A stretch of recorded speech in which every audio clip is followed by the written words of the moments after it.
Olá, meus irmãos, a graça e a paz. Estamos aqui mais uma vez para gravar mais um vídeo aula de escatologia, a doutrina das últimas coisas. Hoje nós iremos fazer uma aula de revisão. A apostila chegou ao final e vamos dar uma aula de revisão para depois aplicar o teste aos alunos. Muito bem.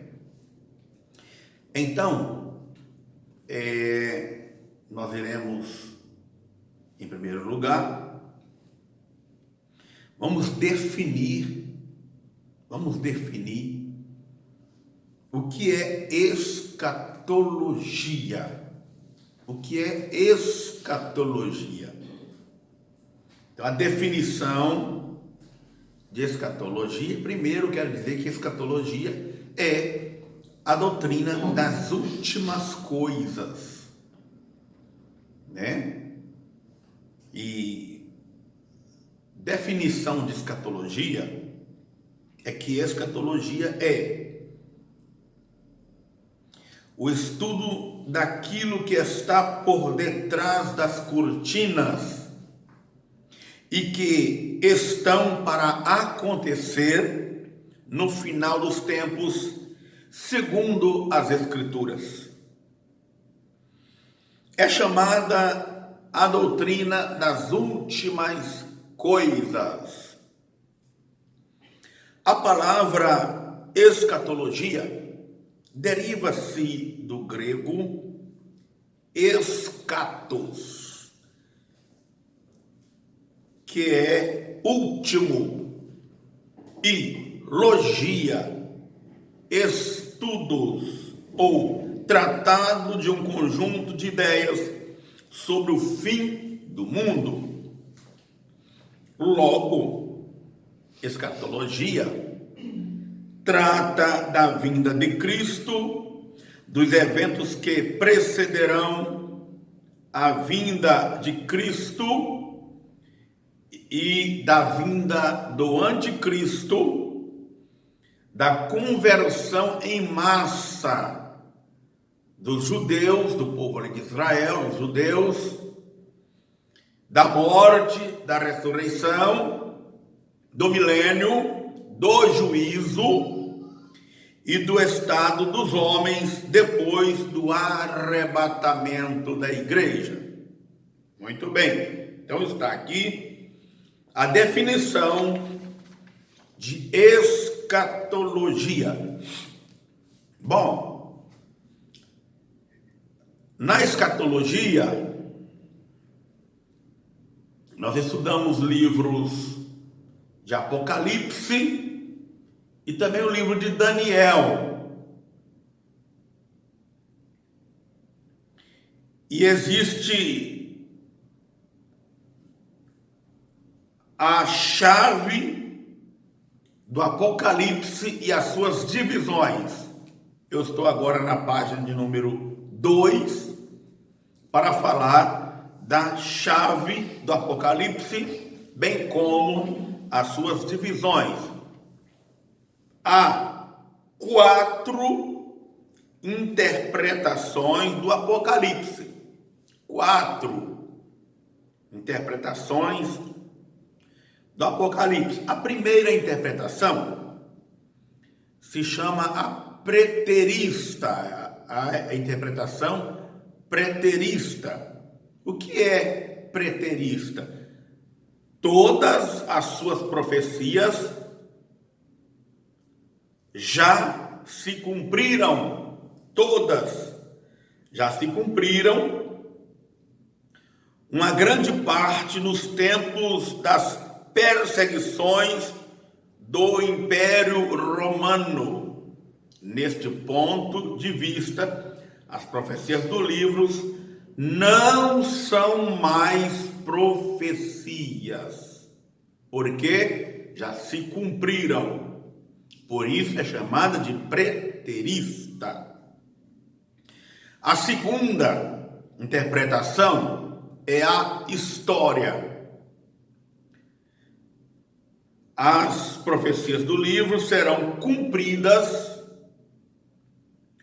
com o passar dos tempos, desde os dias de João até a consumação do século. Então esta é a história. Estamos vivendo esta história. Estamos vivenciando esta história. A terceira interpretação da chave do Apocalipse é que a palavra é a palavra simbólica e espiritual. É uma linguagem alegórica. O livro de Apocalipse, ele é um livro cheio de linguagens, de alegorias, de símbolo.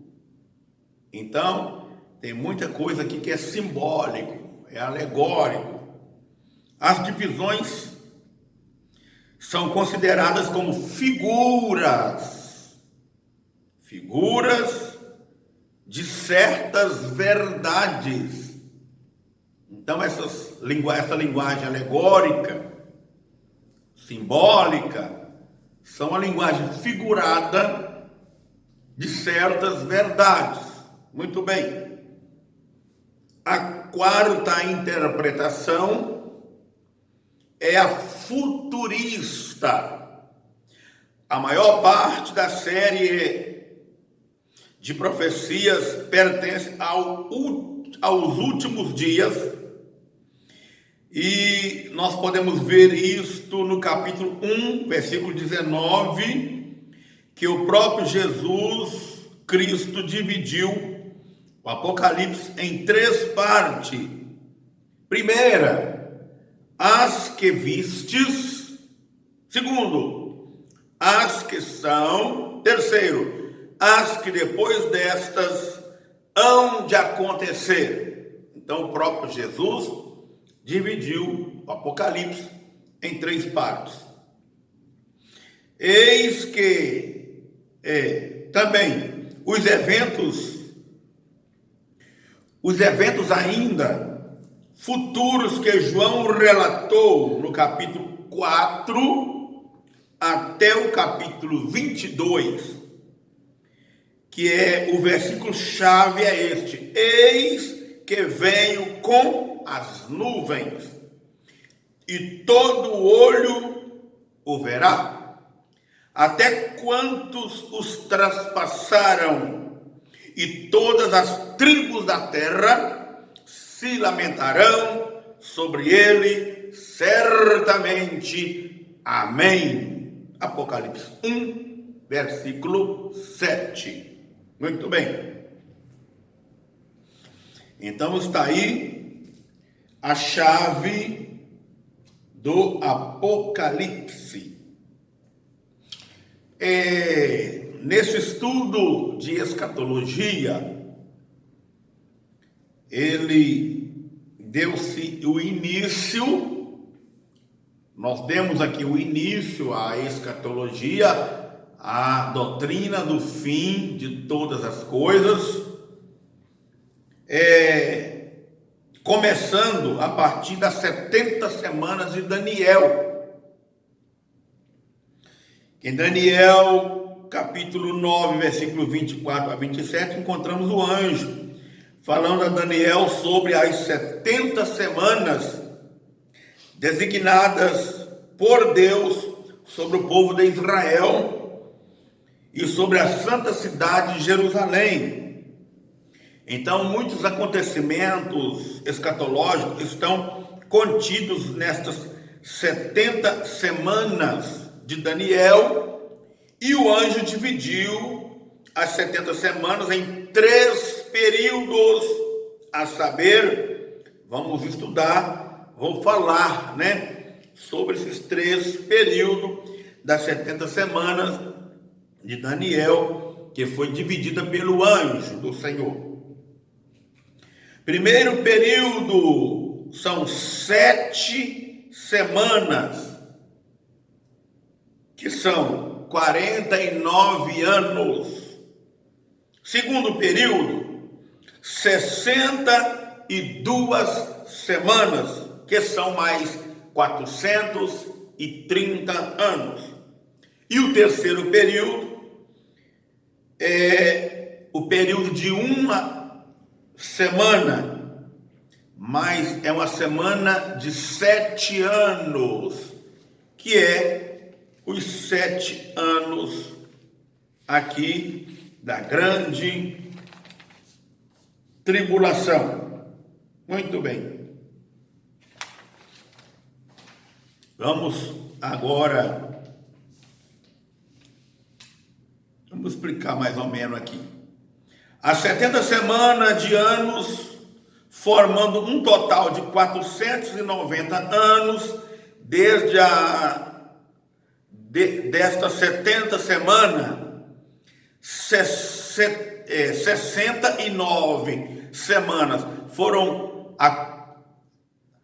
voltando, 69 semanas já aconteceram no meio do povo de Israel. Esta agora apenas a última semana a se cumprir, e isto acontecerá após o arrebatamento da igreja, pois esta última semana, como eu já disse, é a semana da grande tribulação. Muito bem. Vamos adiantar um pouco aqui, né? Vamos adiantar um pouco. Vamos pegar um pouco mais para frente. Vamos para a página de número 15. Vamos lá. Para a página de número 15.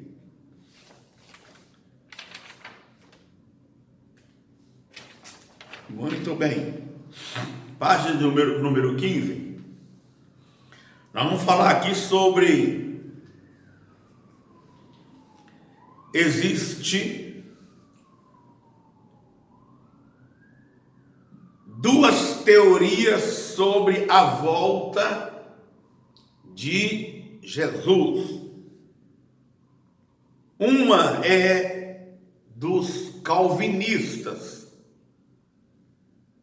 que são os calvinistas, eles são pós-tribulacionistas, que eles ensinam que não haverá uma fase invisível da volta de Cristo. Então, o que os calvinistas ensinam? Eles ensinam que só vai haver uma vinda de Cristo, que é aquela que a Bíblia diz que ele virá com poder e grande glória e todo olho o verá, porque eles não creem na volta invisível de Cristo, eles não creem. E também não creem no arrebatamento, eles não creem no arrebatamento da igreja para participar das bodas do Cordeiro no céu, né? A outra teoria é a teoria dos arminianistas, que segue a doutrina de Armínio. E os arminianistas, eles pregam, ensinam que a vinda do Senhor terá duas fases. Uma fase se chama fase invisível, onde Jesus virá em segredo e somente os crentes preparados verão e subirão ao encontro do Senhor. Também ensinam que a igreja não irá passar pela grande tribulação, enquanto os calvinistas ensinam que a igreja passará pela grande tribulação. Também os arminianos, eles ensinam, né, essas duas fases, a fase visível e também a fase invisível. Esta é invisível, onde a igreja subirá antes da grande tribulação, porque eles são pré-tribulacionistas, né? Enquanto os calvinistas são pós-tribulacionistas, porque eles acreditam que Jesus vai voltar depois da grande tribulação. Os arminianistas, eles acreditam que a igreja subirá antes da grande tribulação, por isso eles são pré-tribulacionistas. Muito bem.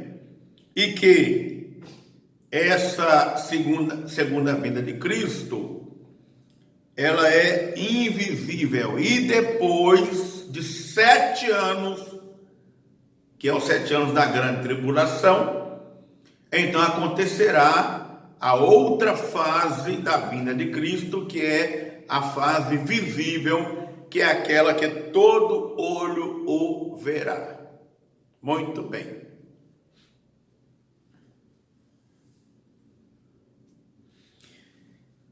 Vamos mudar um pouco de página aqui. Agora vamos mudar novamente a nossa página. Vamos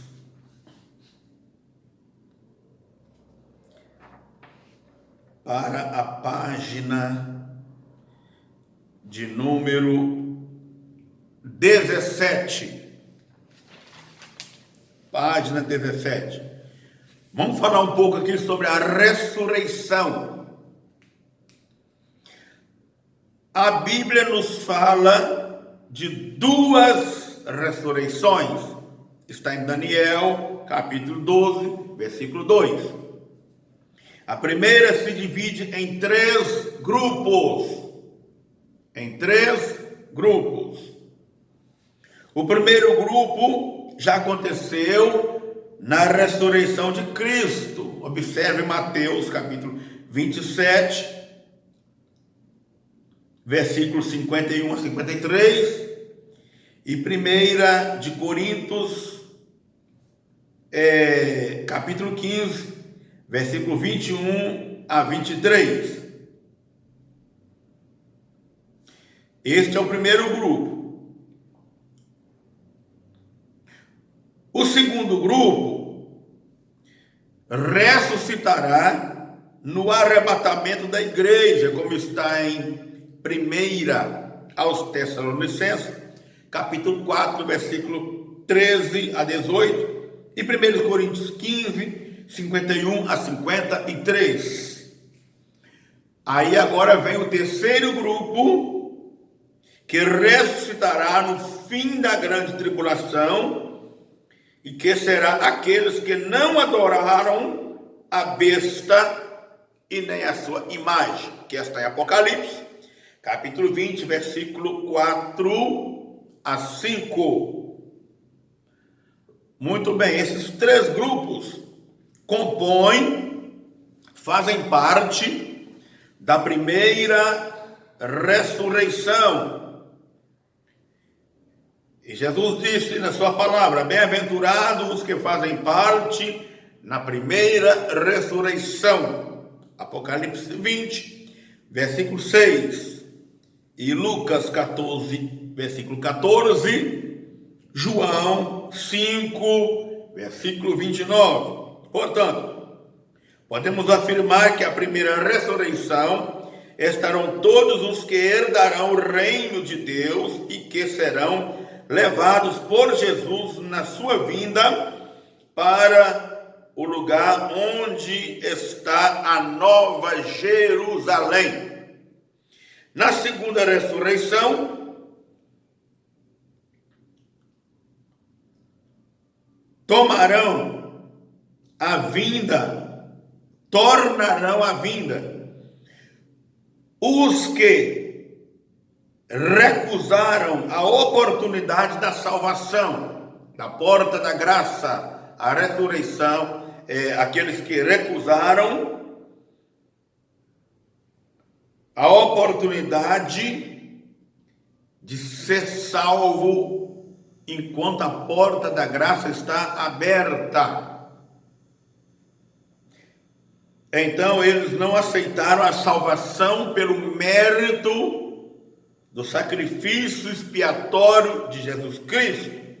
Estes serão então destruídos juntamente com Satanás e com todos os seus anjos no lago de fogo, que é a segunda morte. A morte eterna. Apocalipse 20, versículo 10. Os desviados que não subirem no arrebatamento da igreja estarão incluídos aqui, nesta segunda ressurreição e na segunda morte, como está em Hebreus capítulo 10, versículo 26. A segunda ressurreição, entretanto, dar-se-á 1000 anos depois, 1000 anos depois, perante o trono branco, quando os ressuscitados serão julgados e ditatoriamente condenados. Está em Apocalipse capítulo 20.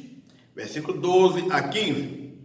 Logo, o arrebatamento então dar-se-á desta maneira: a trombeta de Deus tocando, as sepulturas dos cemitérios de todo o mundo se abrindo, do mundo inteiro, os mares, o fogo, as matas darão seus mortos. Os mortos salvos, viu? Aqueles que morreram em Cristo.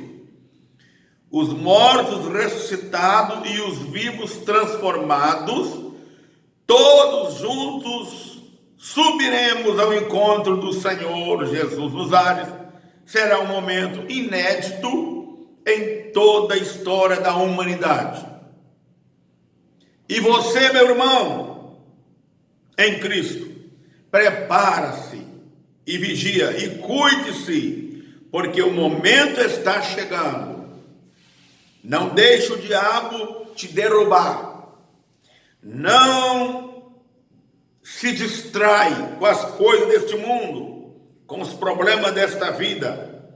Fita os olhos em Jesus, porque muito em breve Jesus Cristo voltará e nos levará para a sua glória. E o momento está chegando, é hora de dizermos: Maranata, ora vem, Senhor Jesus. Vamos para a página de número 24. Página de número 24. Nesta página de número 24, encontramos o capítulo 4, que vai falar sobre a chegada da igreja no céu. A chegada da igreja no céu. Então, enquanto a grande tribulação toma conta do mundo inteiro aqui na terra, a igreja estará em gozo perene no céu. Estaremos a desfrutar de tudo que Deus reservou para os salvos na pessoa de nosso Senhor Jesus Cristo, conforme já mencionamos. Com a chegada da igreja no céu, 3 coisas acontecerão. 3 coisas. Primeiro, a noiva, que é a igreja, será apresentada ao noivo pelo Espírito Santo. Segundo, acontecerá o julgamento das obras da igreja nos ares. Nos ares. E, em terceiro lugar, acontecerá as bodas do Cordeiro, onde a igreja estará ali ceando, como o próprio Senhor Jesus diz, né? De agora em diante, não beberei mais do fruto da videira, até aquele dia em que hei de beber de novo convosco no reino de meu Pai. E Apocalipse 19 vai dizer: bem-aventurado aqueles que são chamados à ceia das bodas do Cordeiro. E o anjo disse: escreve, porque essas palavras são fiéis e verdadeiras. Vamos para a página de número 42. Página de número 42.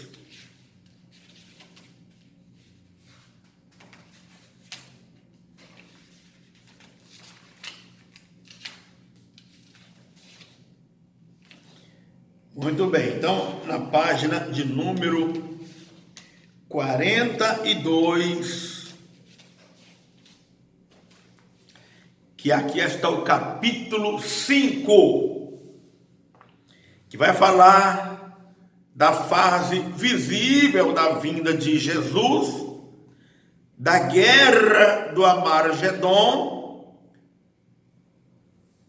e vai falar também aqui do milênio e do juízo do trono branco. Muito bem.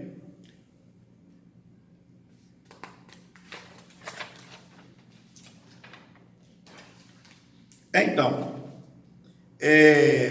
a fase da volta do Senhor Jesus, aqui na página 42, a fase visível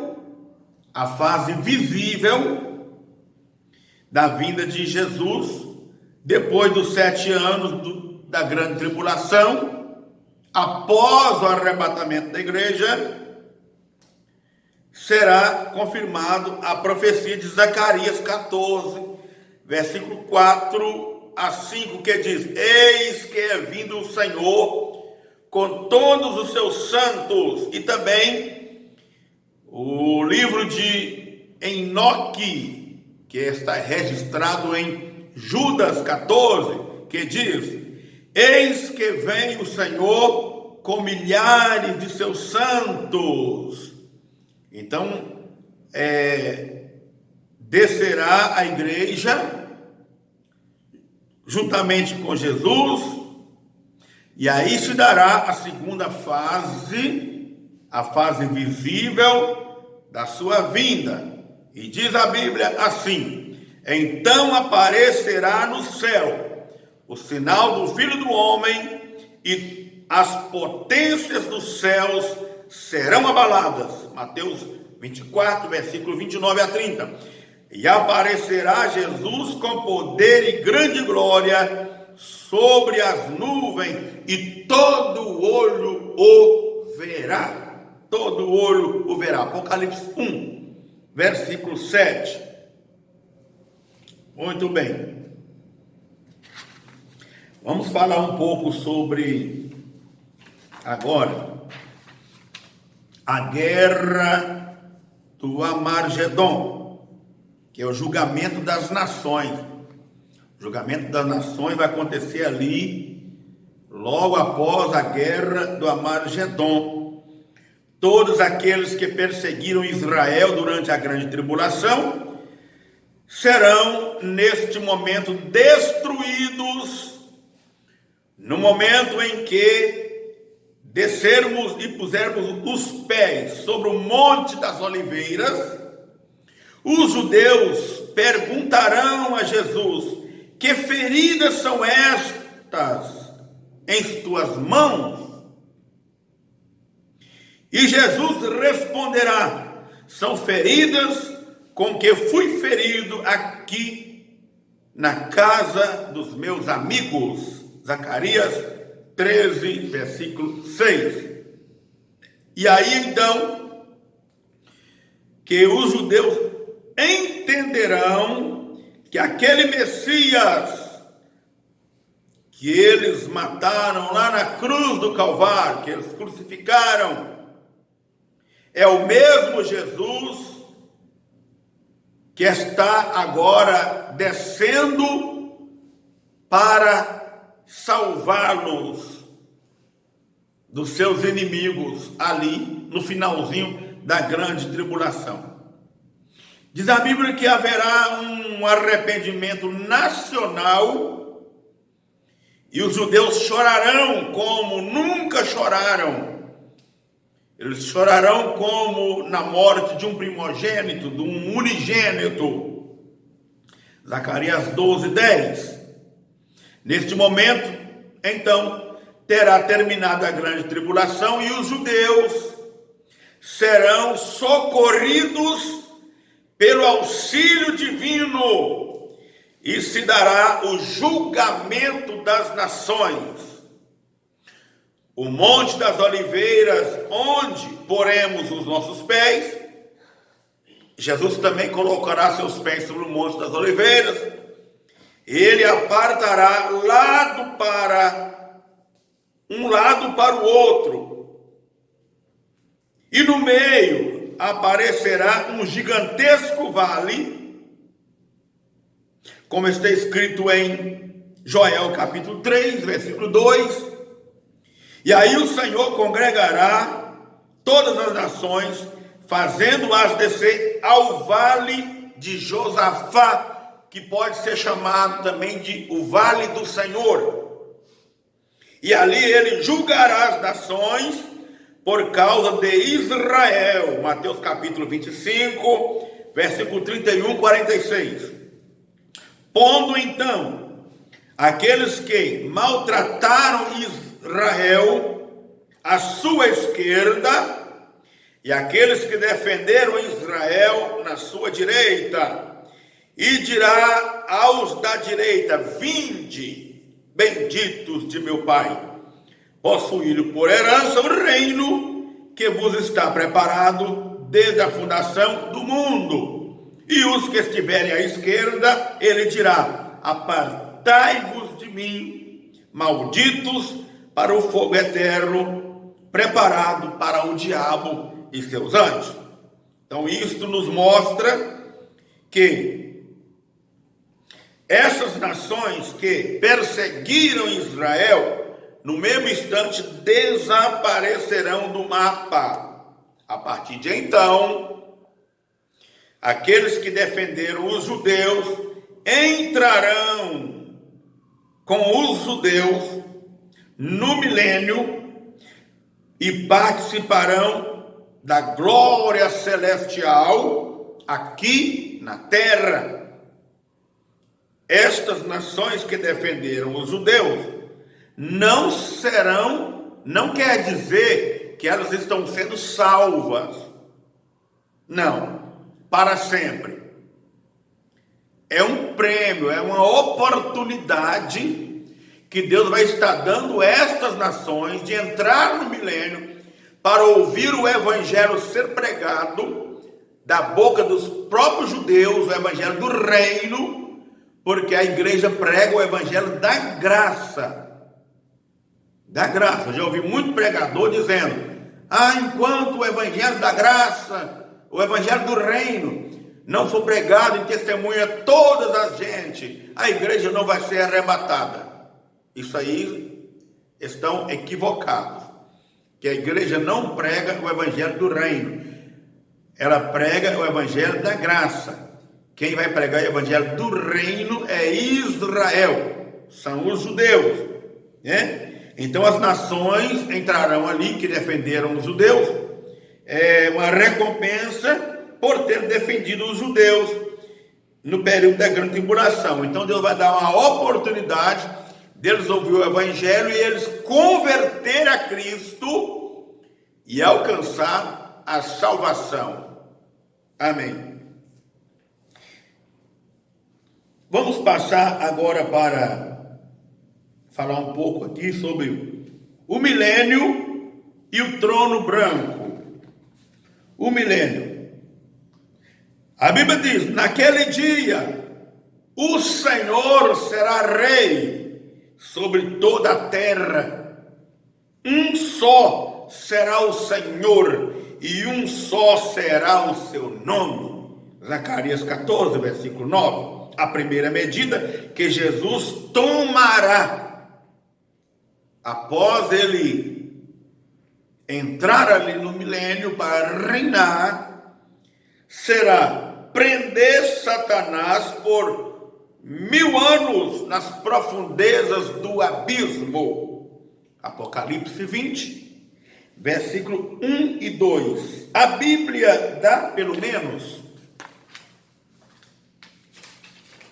alguns nomes, 4 nomes a Satanás, a saber, dragão, serpente, diabo e Satanás. Como dragão, ele mostra a sua força. Como serpente, ele mostra a sua astúcia. A palavra diabo vem do grego, que significa acusador, e Satanás vem do hebraico, que significa adversário. Ele é tudo isso, causando perturbação às nações.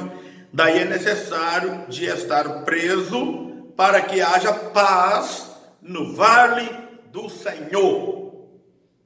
Vai haver paz no vale do Senhor. Muito bem.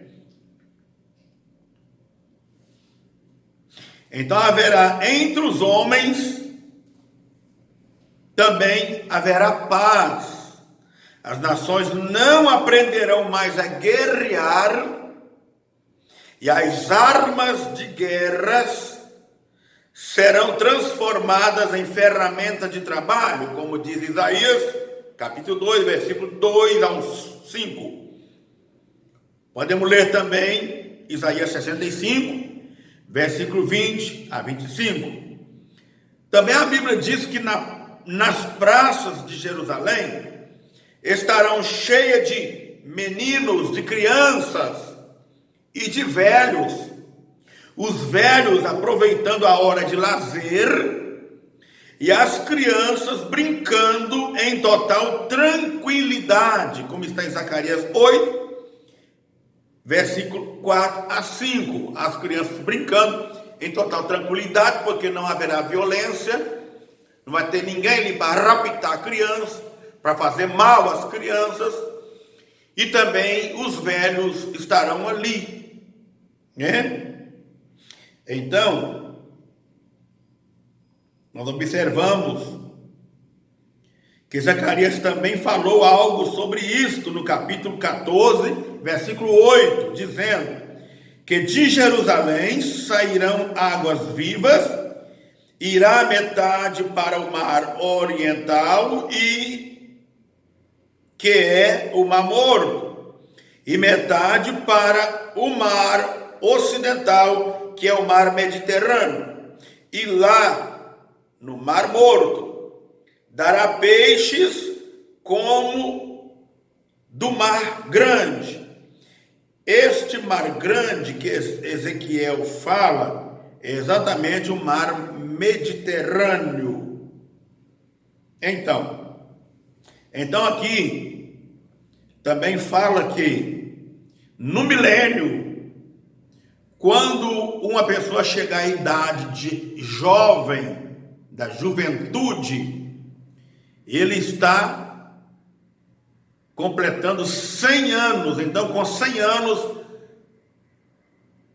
os jovens estão saindo da adolescência e passando para a fase de jovens. Então, observa que a vida vai ser longa, porque também a Bíblia diz que a vida de um homem, de uma pessoa, será como a vida de uma árvore. Você já imaginou quantos anos vivem uma árvore? 200 anos, 300 anos,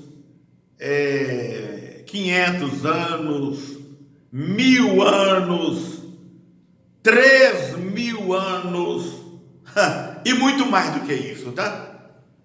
Muito mais do que isso. Quer dizer, creio que não haverá morte. Creio não, eu afirmo, não haverá morte no milênio.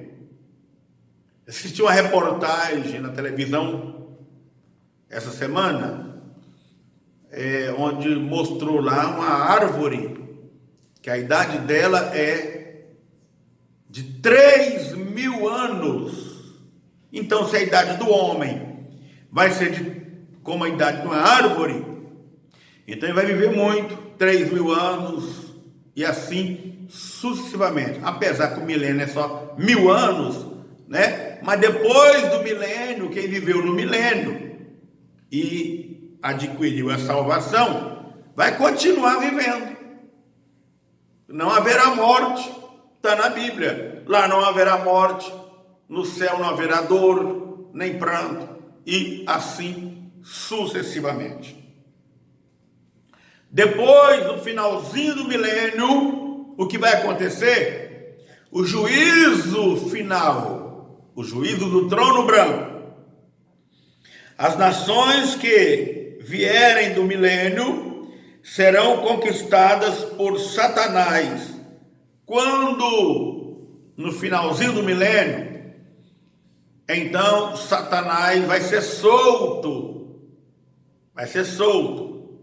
E muitos que estavam ali adorando a Jesus, ouvindo a palavra do próprio Cristo e participando daquela paz gloriosa do milênio, ouvindo o evangelho pregado pela boca dos próprios judeus, vão rebeliar contra Cristo e vão querer ir atrás de Satanás, porque Satanás vai sair do abismo fazendo a política dele. Certamente ele vai dizer assim: olha, vocês quiseram ficar com ele aí, com o Cristo, e aí vocês tiveram que ser crente na marra, teve que fazer o que ele quer, o que ele exige que vocês façam, mas comigo vai ser diferente. A minha lei, a lei dele é teocrática. Ou faz o que ele quer, ou morre.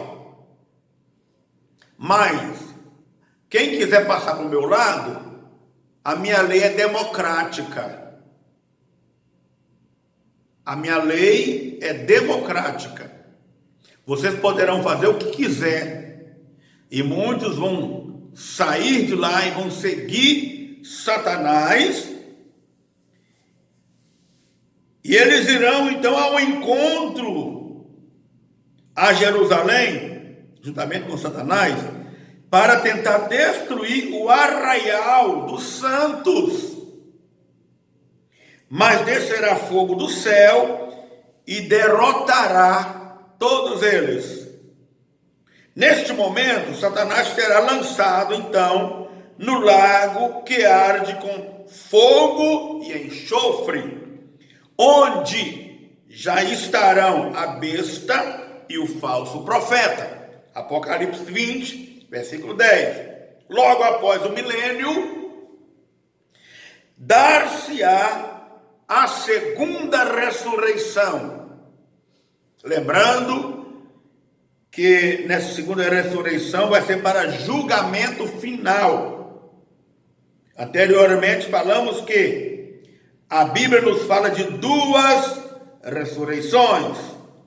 A primeira é para a segunda, a primeira é para salvação. E a segunda ressurreição, vamos para a página de número 45, será para perdição eterna. Então haverá ali julgamento. No julgamento, alguém é condenado, outros são absolvidos. Então,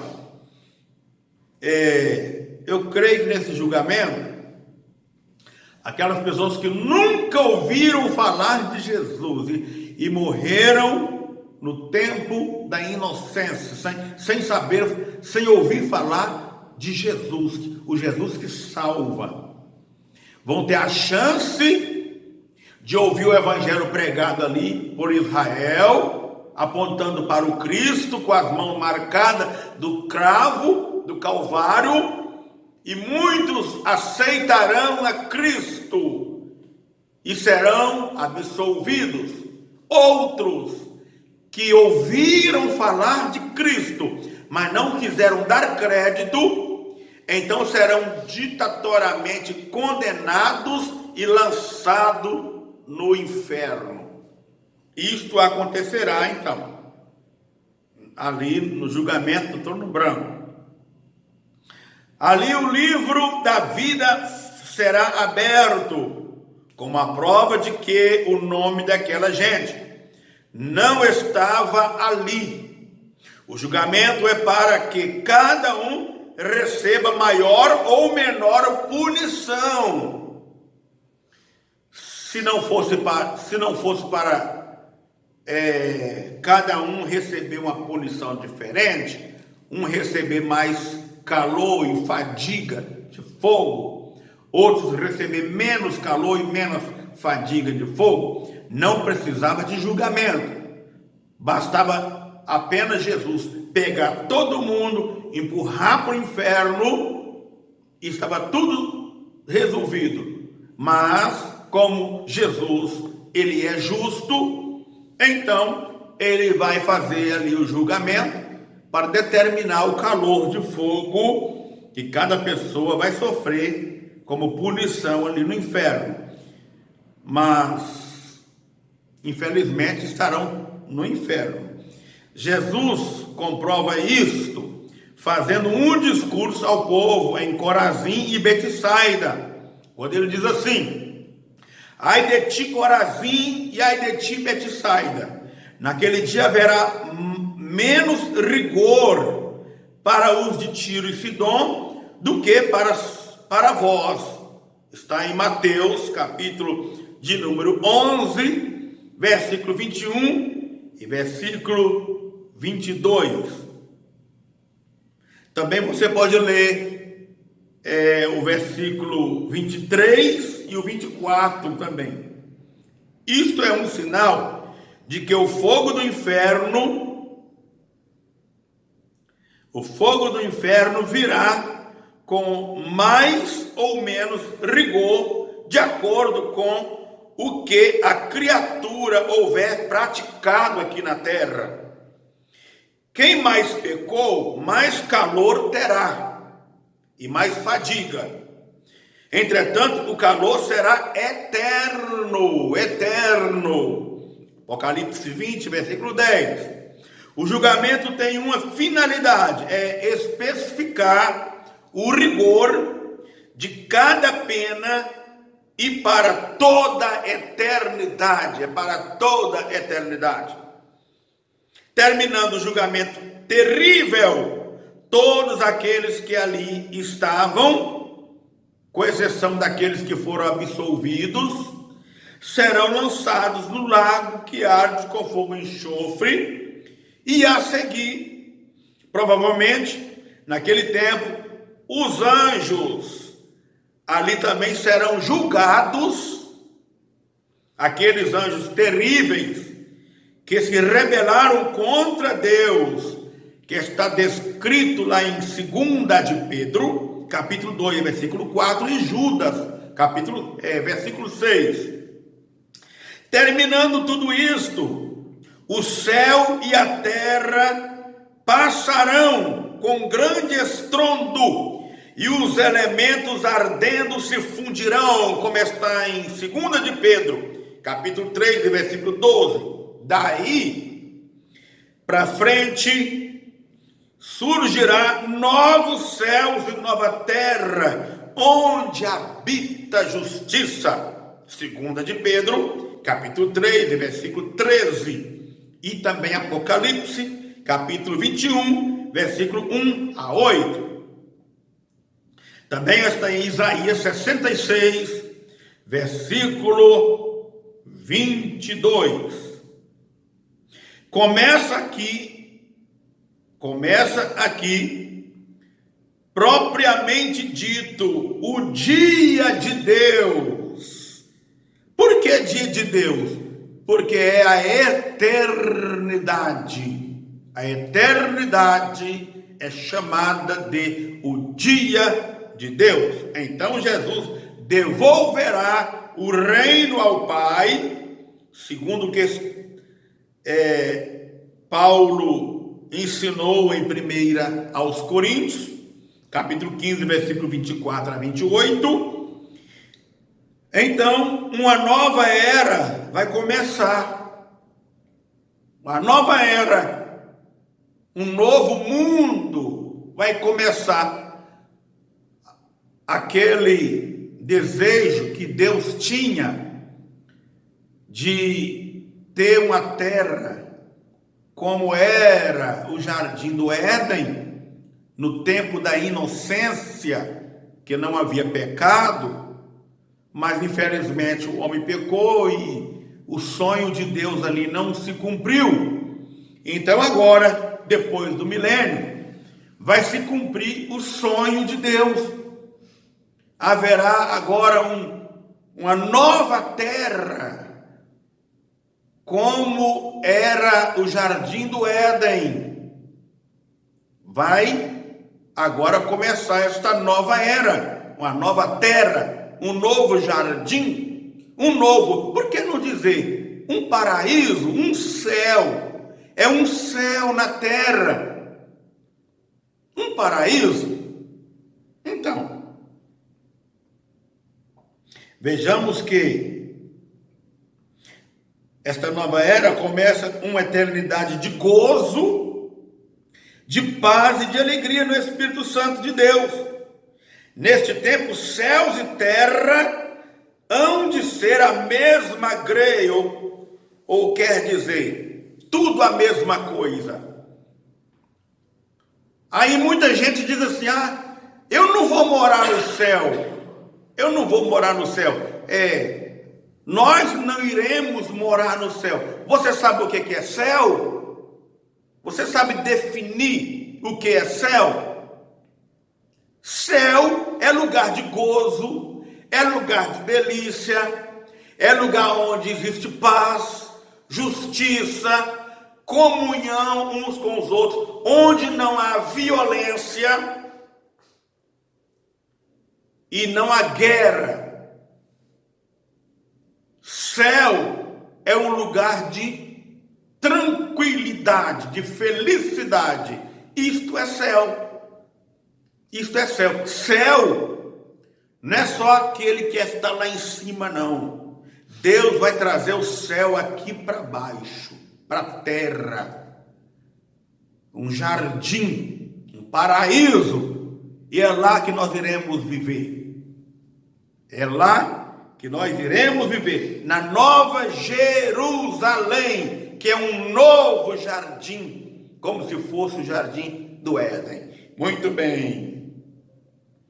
Neste tempo, céus e terra serão a mesma grei. A eternidade, ela é definida por um escritor holandês da seguinte maneira: a eternidade é semelhante a um pássaro que sai de sua terra de 1000 em 1000 anos e de voo em voo.